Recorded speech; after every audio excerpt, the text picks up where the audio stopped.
कोई 1500 वर्ष पहले चीन के सम्राट ने सारे राज्य के चित्रकारों को खबर की कि वह राज्य की मुहर बनाना चाहता है। मुहर पर एक बांग देता हुआ, बोलता हुआ मुर्गा उसका चित्र बनाना चाहता है। जो चित्रकार सबसे जीवंत चित्र बनाकर ला सकेगा, वह पुरस्कृत भी होगा, राज्य का कलागुरु भी नियुक्त हो जाएगा। और बड़े पुरस्कार की घोषणा की गई। देश के दूर दूर कोनों से श्रेष्ठतम चित्रकार बोलते हुए मुर्गे के चित्र बनाकर राजधानी में उपस्थित हुए।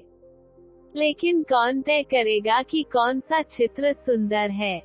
हजारों चित्र आए थे। राजधानी में एक बूढ़ा कलाकार था। सम्राट ने उसे बुलाया कि वह चुनाव करे, कौन सा चित्र श्रेष्ठतम बना है, वही राज्य की मुहर पर जाएगा। उस चित्रकार ने उन हजारों चित्रों को एक बड़े भवन में बंद कर लिया और स्वयं भी उस भवन के भीतर बंद हो गया। सांझ होते होते उसने खबर दी कि एक भी चित्र ठीक नहीं बना है। सभी चित्र गड़बड़ हैं। एक से एक सुंदर चित्र आए थे। सम्राट स्वयं देखकर दंग रह गया था। लेकिन उस बुए चित्रकार ने कहा, कोई भी चित्र योग्य नहीं है। राजा हैरान हुआ। उसने कहा, तुम्हारे मापदंड क्या हैं? तुमने किस भांति जांचा कि चित्र ठीक नहीं है? ऐसे वीडियो देखने के लिए हमारे चैनल को लाइक और सब्सक्राइब करना ना भूलें।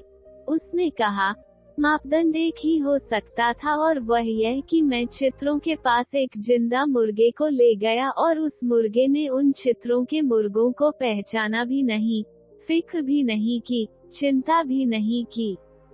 अगर वे मुर्गे जीवंत होते चित्रों में तो वह मुर्गा घबराता या बांग देता या भागता, लड़ने को तैयार हो जाता। लेकिन उसने बिल्कुल उपेक्षा की। उसने चित्रों की तरफ देखा भी नहीं। बस एक ही क्राइटेरियन, एक ही मापदंड हो सकता था। वह मैंने प्रयोग किया। कोई भी चित्र मुर्गे स्वीकार नहीं करते हैं कि चित्र मुर्गों के हैं। सम्राट ने कहा, यह तो बड़ी मुसीबत हो गई। यह मैंने सोचा भी नहीं था कि मुर्गों की परीक्षा करवाई जाएगी चित्रों की। लेकिन उस बुए कलागुरु ने कहा कि मुर्गों के सिवाय कौन पहचान सकता है कि चित्र मुर्गे का है या नहीं? राजा ने कहा, फिर अब तुम ही चित्र बनाओ। उस बूढ़े ने कहा, बड़ी कठिन बात है। इस बुढ़ापे में मुर्गे का चित्र बनाना बहुत कठिन बात है।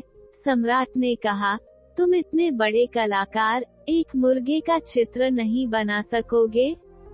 उस बूढ़े ने कहा, मुर्गे का चित्र तो बहुत जल्दी बन जाए, लेकिन मुझे मुर्गा होना पड़ेगा। उसके पहले चित्र बनाना बहुत कठिन है। राजा ने कहा, कुछ भी करो। उस बूढ़े ने कहा, कम से कम 3 वर्ष लग जाएं, पता नहीं मैं जीवित बचूं या न बचूं। उसे 3 वर्ष के लिए राजधानी की तरफ से व्यवस्था कर दी गई और वह बूढ़ा जंगल में चला गया। 6 महीने बाद राजा ने लोगों को भेजा कि पता लगाओ, उस पागल का क्या हुआ, वह क्या कर रहा है। लोग गए। वह बूढ़ा जंगली मुर्गों के पास बैठा हुआ था। 1 वर्ष बीत गया। फिर लोग भेजे गए। पहली बार जब लोग गए थे, तब तो उस बूढ़े चित्रकार ने उन्हें पहचान भी लिया था कि वे उसके मित्र हैं और राजधानी से आए हैं। जब दोबारा वे लोग गए तो वह बूढ़ा करीब करीब मुर्गा हो चुका था।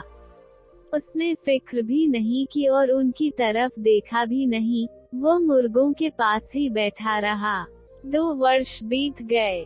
3 वर्ष पूरे हो गए। राजा ने लोग भेजे कि अब उस चित्रकार को बुला लाओ, चित्र बन गया हो तो।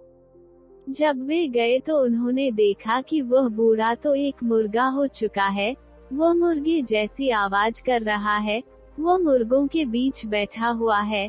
मुर्गे उसके आसपास बैठे हुए हैं। वे उस बूढ़े को उठाकर लाए। राजधानी में पहुंचा, दरबार में पहुंचा। राजा ने कहा, चित्र कहाँ है? उसने मुर्गे की आवाज की। राजा ने कहा, पागल, मुझे मुर्गा नहीं चाहिए, मुझे मुर्गे का चित्र चाहिए। तुम मुर्गे होकर आ गए हो। चित्र कहाँ है? उस बूढ़े ने कहा, चित्र तो अभी बन जाएगा। सामान बुला लें, मैं चित्र बना दूं। और उसने घड़ी भर में चित्र बना दिया।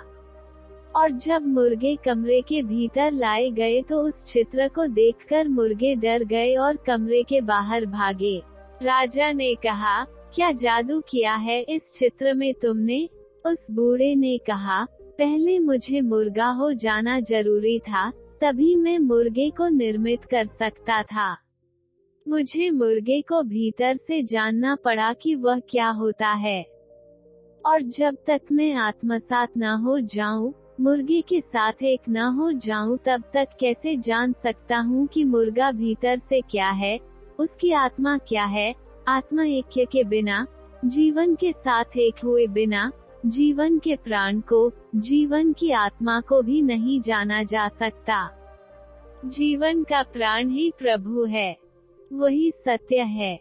जीवन के साथ एक हुए बिना कोई रास्ता नहीं है कि कोई जीवन को जान सके। अगर आप अपने जीवन में कुछ सीखना और हासिल करना चाहते हैं तो हमारे चैनल को सब्सक्राइब करें।